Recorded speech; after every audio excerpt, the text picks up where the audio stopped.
y que siempre vemos que la cifra de 11 millones de personas que están en riesgo de morir de hambre, pues no baja. ¿Qué responsabilidad tiene Arabia Saudí e Irán también en este conflicto, o no tienen responsabilidad? Bueno, los saudíes es obvia la responsabilidad, porque ellos abiertamente y con su fuerza aérea, sus helicópteros Apache de fabricación americana, sus cazas F-15 americanos, por ejemplo, ¿no?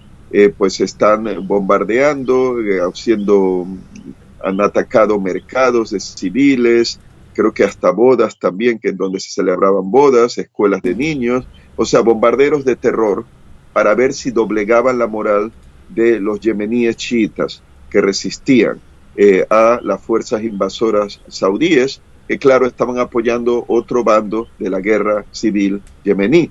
Pero claro, lo hacían de esa manera, atacando blancos civiles, llevando a cabo bloqueos de ayuda humanitaria por mar o por aire. Entonces la gente muriéndose de hambre, padeciendo de malaria, de enfermedades infecciosas por el bloqueo, el asedio de los saudíes. En cuanto a Irán, bueno, tengo entendido que por lo general Irán niega su participación en esa guerra. Yo diría que cuando dicen que Irán proporciona tecnología de misiles y aviones no tripulados y municiones merodeadoras, los drones kamikaze, lo estaría haciendo a Ansarollah, pero está ayudándoles a resistir. Es otra cosa muy distinta. Los saudíes son los agresores, son los invasores, los que atacan a la población civil. Irán lo que está haciendo es ayudando a correligionarios, porque Ansarollah son chiitas. Entonces les está ayudando en esta guerra que es inhumana, ¿no? Y mientras vemos ahí las imágenes, ¿no? Del lujo ahí cerquita, en Dubái, en Emiratos. Por ejemplo, cuando los alemanes bombardeaban a Inglaterra, al Reino Unido, ¿no? Y Estados Unidos daba armamento sin estar todavía en la guerra, pues ahí estaban apoyando a los ingleses a resistir las ambiciones de invasión y de doblegar por guerra aérea a los británicos. Pues Irán está ayudando igualmente, o cuando americanos y británicos ayudaban por Lend-Lease a los rusos contra los alemanes que les habían invadido en 1941 para liberar su territorio de la invasión alemana. Entonces es una cosa muy distinta entre ser agresor y estar ayudando a los Sin embargo, Yemen también estaría dividido, ¿no, Lajos? Como nos dijiste una vez, que no todos son hutíes en Yemen. Bueno, obviamente no. Digamos que yo diría que la parte norte de Yemen del norte, sería de mayoría chiita. Y los hutíes o Ansarollah se basan en el clan de los al-Huti, o sea que es un grupo, un clan familiar o tribal que tienen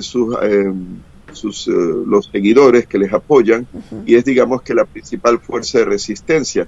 Hay también suníes, obviamente, y hay otra cosa que no se habla. Está Al-Qaeda de la península arábiga, que presuntamente yo sospecho que los saudíes apoyan en el este de Yemen, y están también ahora Daesh, que yo sospecho también que los saudíes les apoyan como una fuerza desestabilizadora, pero para hacer el trabajo sucio que los saudíes no quieren que se les conecte a ellos que lo están haciendo, si no lo hacen pues esos terroristas.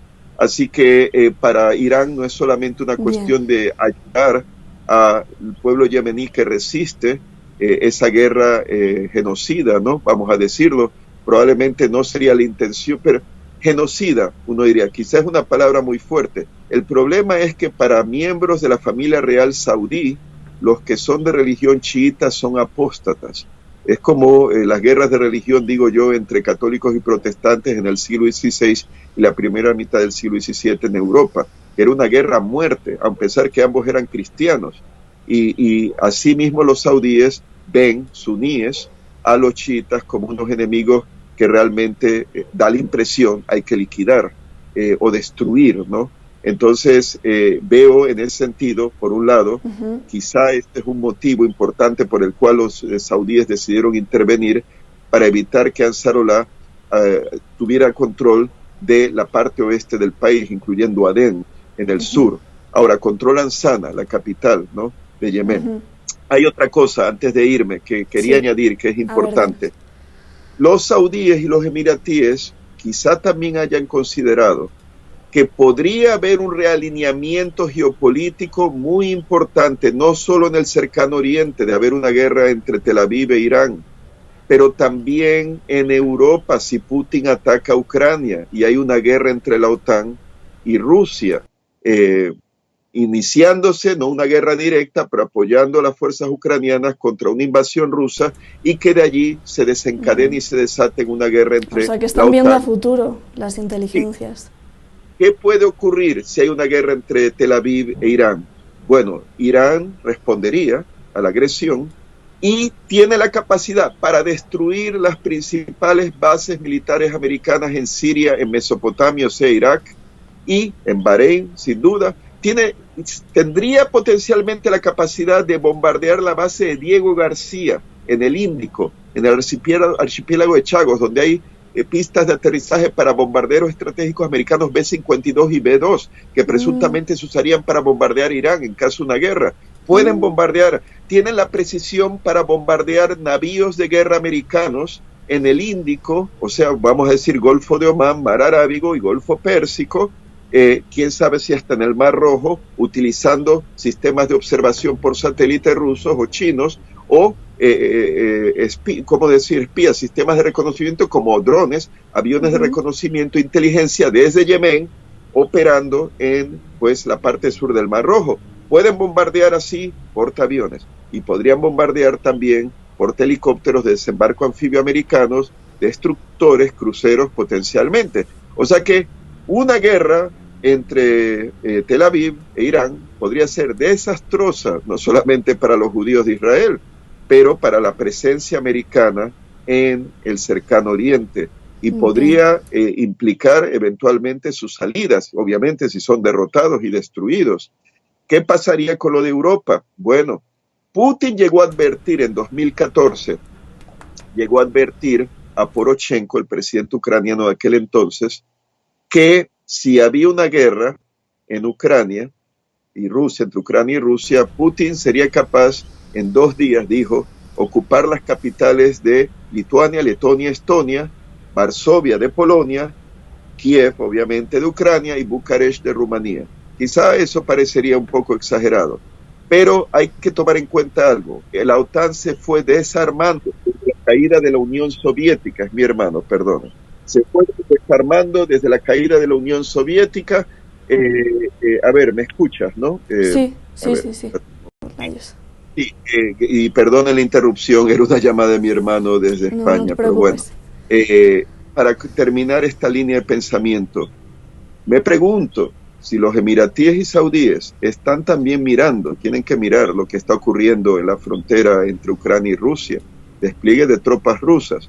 Rusia ha advertido a la OTAN que si se extiende a Ucrania y Georgia y no le da garantías de seguridad y los americanos instalan misiles de alcance medio, por ejemplo, que habían sido prohibidos por ese tratado de ataque a Rusia, no lo creo, pero sería en todo caso una cuestión de Rusia interviniendo en Ucrania, dicen ellos, para defender sus intereses. Bueno, no voy a entrar en ese tema, que es para otro punto sobre la I.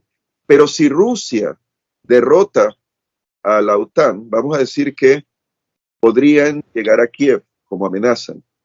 Las Fuerzas Armadas rusas se han reconstituido desde la caída de la Unión Soviética.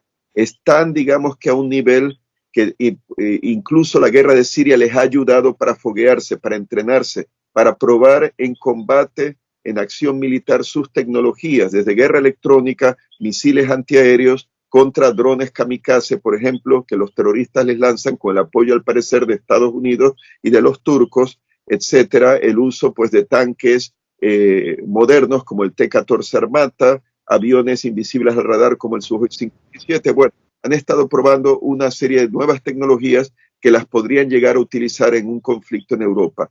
La OTAN se fue desarmando con la caída de la Unión Soviética. Como que no había amenaza.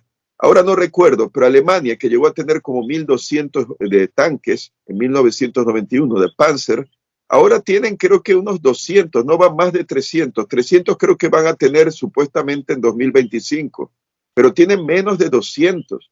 Y Rusia tiene miles y los está modernizando.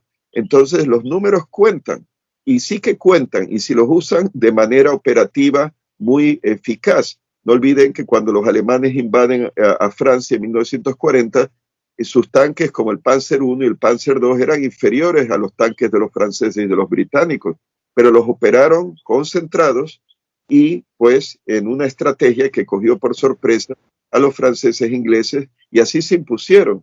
Rusia tiene activos, Alemania tiene muy pocos, y Estados Unidos le daría tiempo para desplegar sus fuerzas desde Estados Unidos. Los británicos tienen una fuerza simbólica en los países bálticos. Realmente, si Rusia quisiera, podría probablemente, como amenazó Putin en 2014, y desde entonces se han estado preparando, no lo duden. En cambio, la OTAN no sé si realmente han tomado en serio el poderío militar ruso. Así que si llega un cambio estratégico, porque es derrotada la OTAN y los rusos llegan a Varsovia y ocupan los países bálticos y llegan a Rumanía y Estados Unidos en ese ámbito, ¿qué? Acudir a armas nucleares, se arriesgarían los americanos a perder a Washington, Nueva York, Miami, etcétera, en un intercambio nuclear. Pues se podría armar la grande y Rusia podría muy bien salir victoriosa en la parte este de Europa. Y eso quizá los saudíes lo ven también, y los emiratíes. Irán es aliada de Rusia. Es el momento quizá de cambiar, o no quiere decir que los saudíes y los emiratíes dejen de ser amigos de los americanos y socios, absolutamente que no. Pero que quizá querrán mantenerse al margen de la gran guerra o las grandes guerras que se avecinan entre Tel Aviv e Irán, porque judíos atacan, y los americanos les apoyan, obviamente, porque son el rabo de Israel. Claro. Y mientras Rusia está ocupada ahí con Ucrania y Estados Unidos también, o Taiwán. Sí, y Estados Unidos ocupado en Europa con la amenaza rusa a la OTAN. ¿Y qué pasa con el cercano oriente? ¿Se quedarían solitos los saudíes y los emiratíes? Hagamos la paz ahora, cuando todavía hay tiempo, porque lo que viene podría implicar repliegue estratégico de Estados Unidos a lo largo de la mesa de geopolítica. Pues ya nos tenemos que ir, Lai. Sí, bueno, eso era todo. Te agradezco mucho. Varios puntos sobre la CIS. Eso, siempre nos das un análisis bien completo de no solo de un lugar, sino cómo todas las fichas se van moviendo en distintos lugares. Muchas gracias, Lajos. Muchas gracias. Todo lo mejor. Esperamos que haya paz. Mucha salud y que haya paz. Hay que orar para que haya paz, sí. Así es. Gracias, Lajos. Un abrazo muy grande y muchísimas gracias a usted por seguirnos en el punto sobre la I. Cuídense con el coronavirus, tengan mucho cuidado, que está la variante Omicron y quién sabe qué otras variantes vengan, así que mucha precaución, cuídense mucho. Gracias, Lajos. Cuídate tú también. Hasta luego. Chao.